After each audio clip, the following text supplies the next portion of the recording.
Finally बहुत दिन अपेक्षा पर मते भी गोटे एंगेजमेंट केक ऑर्डर आसी ही गला।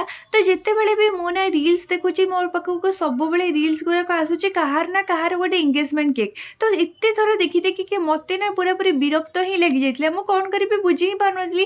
तो हठात गोटे कस्टमर कॉल आसला कहले कि दीदी आम गोटे 3 केजी गोटे केक दरकार एंगेजमेंट पाइंका। तो मुझे एत खुशी गली कि कौन ही कहीपर मैंने मुझे शब्दरे भी आपण मानक कहीपरि। तो फटाफट से गली आम कम लगिगली मत गोटे या 2 दिन भितर गोटे दिन भितर ही मोर केकटा को पूरा पूरी कम्प्लीट करार था। आई जो डिजाइन आपण मैंने देखुचे ना से मो पूर्व वर्ष भी पखापाखि 2 थर बनई आई वर्ष भी अलरेडी 2 थर बन सारा मैंने आपण मानक लास्ट को आउ गोटे केकटा देखिए एमती ही सेम डिजाइन बट से 1.5 केजी आटे कलर कम्बिनेसन भी बहुत सुंदर था बहुत ही सुंदर लगुला।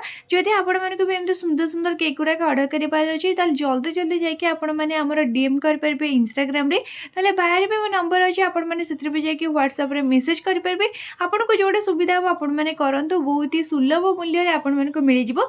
होप करछे आपण मानक भल लगिथिबो जदि भी भल लगी ताल टिके लाइक कर देबे शेयर कर देबे सब्सक्राइब भी करनेबे आ इंस्टाग्राम देखुथिले नियत भाବରେ फॉलो करनेबे। तो रोज नमस्कार जय जगन्नाथ बाय बाय।